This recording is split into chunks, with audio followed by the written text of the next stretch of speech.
नमस्ते बच्चों, मैं श्रीमती सुशीला पाल आप सबका स्वागत करती हूँ। आज की इस वीडियो में हम मुहावरा और उसका अर्थ एवं उसका वाक्य में प्रयोग किस तरह किया जाता है देखने और समझने जा रहे हैं। यहाँ सर्वप्रथम हमारे मन में यह प्रश्न उठता है कि वास्तव में यह मुहावरा है क्या? इन मुहावरों का क्या महत्व है? क्या वास्तविक रूप में इन मुहावरों की कोई आवश्यकता है?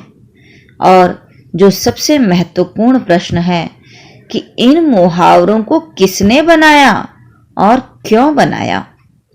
तो बच्चों, सर्वप्रथम मैं आपको यह बता दूं कि हम हिंदी भाषा पढ़ने जा रहे हैं। भाषा की समृद्धि और उसकी अभिव्यक्ति क्षमता के विकास हेतु मुहावरों एवं कहावतों का प्रयोग उपयोगी सिद्ध होता है। भाषा में इनके प्रयोग से सजीवता और प्रवाहमयता आ जाती है। फलस्वरूप पाठक या श्रोता शीघ्र ही प्रभावित हो जाता है। जिस भाषा में इनका जितना प्रयोग होगा उसकी अभिव्यक्ति क्षमता उतनी ही प्रभावपूर्ण और रोचक होगी। वास्तव में यह विज्ञान का कोई नियम या गणित का कोई सूत्र नहीं है जिसे कि प्रतिपादित किया जाए। यह तो लोक भाषा में प्रयोग की जाने वाली वस्तु है। जैसे आज हम तकिया कलाम कहते हैं ना, तो इसी तरह के कुछ प्रभावी तकिया कलाम जो सबके उपयोग में आ सकें और ज्यादा लोगों के द्वारा प्रयोग में लाया जाए, वही धीरे धीरे मुहावरे रूप में परिवर्तित हो जाते हैं। वास्तव में मुहावरा शब्द अरबी भाषा का है जिसका अर्थ है अभ्यास होना या आदी होना। इस प्रकार मुहावरा शब्द अपने आप में स्वयं मुहावरा है, क्योंकि यह अपने सामान्य अर्थ को छोड़कर असामान्य अर्थ प्रकट करता है। वाक्यांश शब्द से स्पष्ट है कि मुहावरा संक्षिप्त होता है, परंतु अपने इस संक्षिप्त रूप में ही किसी बड़े विचार या भाव को यह प्रकट करता है।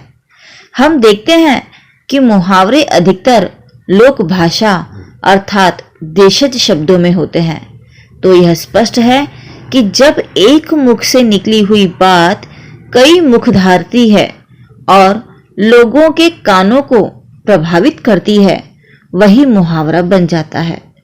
मोटे तौर पर जिस सुगठित शब्द समूह से लक्षणाजन्य और कभी कभी व्यंजनाजन्य कुछ विशिष्ट अर्थ निकलता है, उसे मुहावरा कहते हैं। कई बार यह व्यंग्यात्मक भी होते हैं। मुहावरे भाषा को सुदृढ़, गतिशील और रुचिकर बनाते हैं। मुहावरों के प्रयोग से भाषा में अद्भुत चित्रमयता आ जाती है। मुहावरों के बिना भाषा निस्तेज, नीरस और निष्प्राण हो जाती है। मुहावरे रोजमर्रा के काम के हैं। हिंदी भाषा में बहुत अधिक प्रचलित और लोगों के मुंह चढ़े वाक्य लोकोक्ति के तौर पर जाने जाते हैं। इन वाक्यों में जनता के अनुभव का निचोड़ या सार होता है, जैसा कि हम सब जानते हैं। हिंदी में गद्य, पद्य, निबंध जैसी विविध विधाएं हैं। यहाँ आवश्यक हो जाता है कि इन विधाओं को मुहावरों का प्रयोग कर प्रभावी बनाया जाए।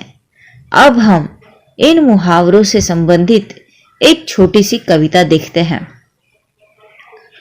आंख लगना एक बात, आंख से गिरना और, आंख मूंद लो भले ही पर आंख न नीची होए। आंख पर चर्बी चढ़े जब आंख का पानी ढल जाए। एक के आंख का उजाला अन्य के आंख का काटा होए। आंख में घर का राख बिछाना, आंखें चार कर आंख ठंडी करना। आंख फेरना भले ही पर आंख लगाना नहीं। यहाँ इस कविता के माध्यम से हम देख रहे हैं कि सिर्फ आंख से संबंधित हिंदी में ढेर सारे मुहावरे हैं। यदि इन मुहावरों के अर्थ का प्रयोग कर यह पंक्तियां लिखी जाती तो वह इतनी प्रभावशाली न सिद्ध होती। तो अब हम उपर्युक्त मुहावरों के अर्थ और अन्य कुछ मुहावरों और उनका अर्थ समझकर उनका वाक्य में प्रयोग करना सीखते हैं। यहाँ इन कविता की पंक्तियों को देखकर हमें यह स्पष्ट है कि ये सारे मुहावरे आंखों से ही संबंधित है। आंख लगना इस मुहावरे का अर्थ है नींद आना या प्रेम होना, जिस संदर्भ में दिया गया हो उस हिसाब से। आंख से गिरना इस मुहावरे का अर्थ है सम्मान रहित होना। आंख मूंदना का अर्थ है मृत्यु होना। आंख नीची होना मुहावरे का अर्थ है लज्जा का अनुभव करना। आंख पर चर्बी चढ़ना मुहावरे का अर्थ है अभिमान होना। आंख का पानी ढलना अर्थात बेशर्म होना, निर्लज्ज होना। आंख का उजाला अर्थात बहुत प्यारा। आंख का काटा जिसका अर्थ शत्रुता का भाव रखना। आंख में घर करना इस मुहावरे का अर्थ है आंख में बसना। आंख बिछाना मुहावरे का अर्थ है आदर पूर्वक सत्कार करना।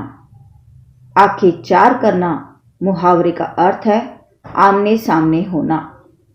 आंख ठंडी करना मुहावरे का अर्थ है तृप्त होना या शांति मिलना। आंख फेरना मुहावरे का अर्थ है उपेक्षा करना, कृपा दृष्टि न रखना। आंख लगना मुहावरे का अर्थ है नजर लगाना। यह तो हो गया कविता की पंक्तियों का अर्थ। अब हम इसी तरह के अन्य मुहावरों को भी देख लेते हैं।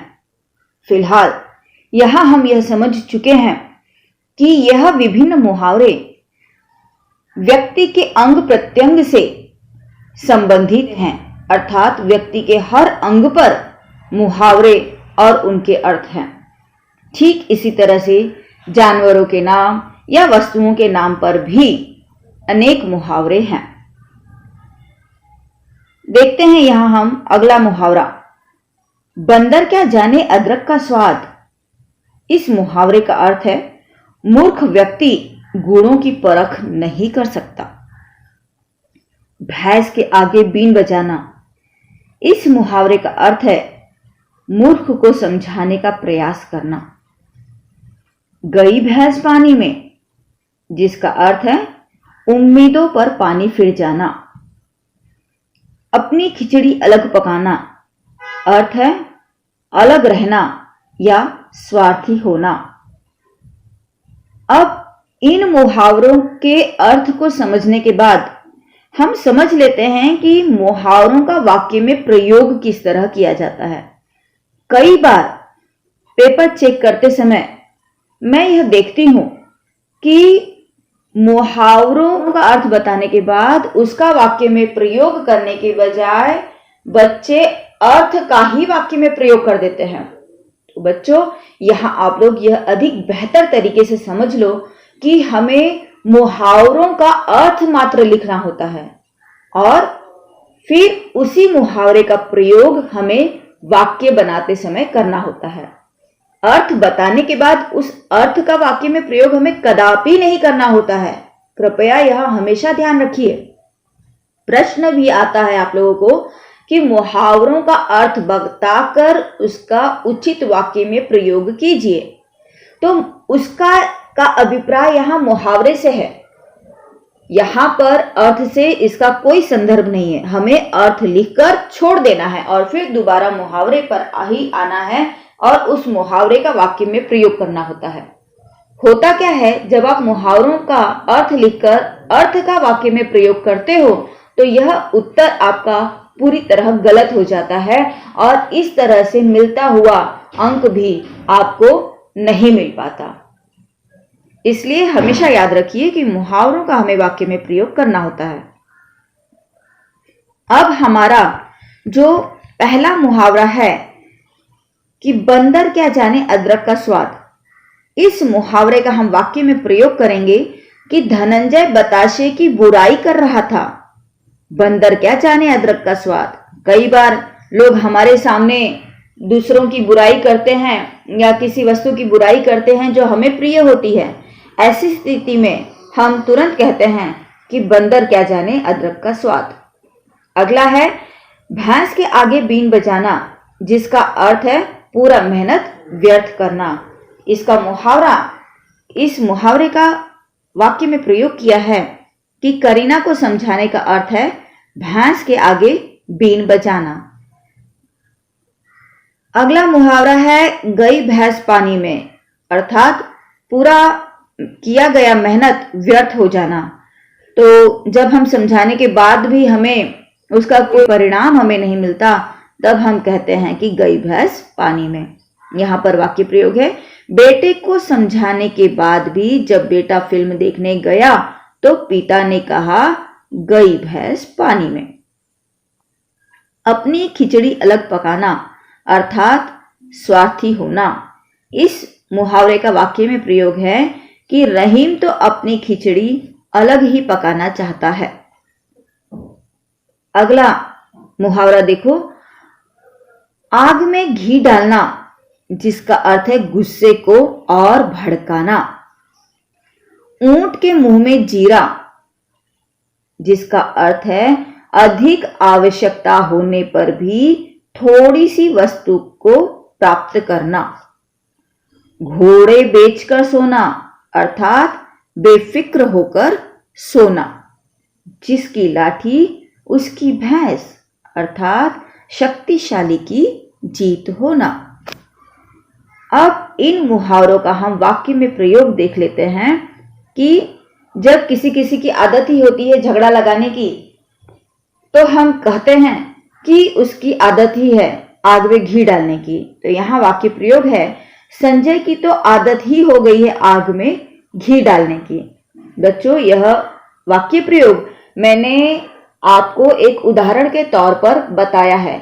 इन वाक्य प्रयोगों को देखने के पश्चात आगे दिए गए मुहावरों का आप लोग स्वयं वाक्य में प्रयोग करोगे और यह ध्यान रखोगे कि मुहावरों का जब हम वाक्य में प्रयोग करते हैं तो वह वाक्य एक वाक्य में और 1 से 2 लाइन के भीतर ही खत्म हो जाना चाहिए। जैसे आपका हस्ताक्षर यदि बड़ा है, आप बड़ा बड़ा लिखते हो अक्षर, तो आपको 2 लाइन चला जाएगा, अन्यथा 1 लाइन में ही आपका मुहावरा का जो वाक्य प्रयोग है वह पूर्ण हो जाना चाहिए।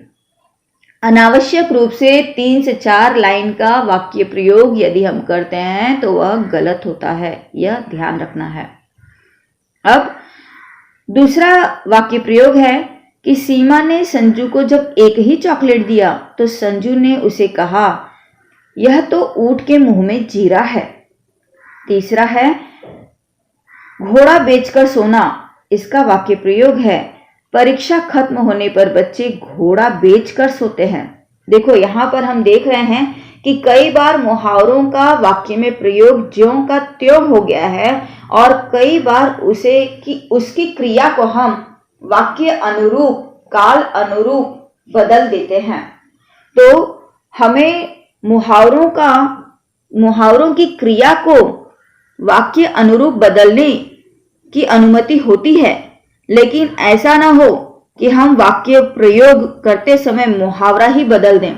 जैसे मुहावरा है आंख लगना और हमने उसे बना दिया आंख लगाना।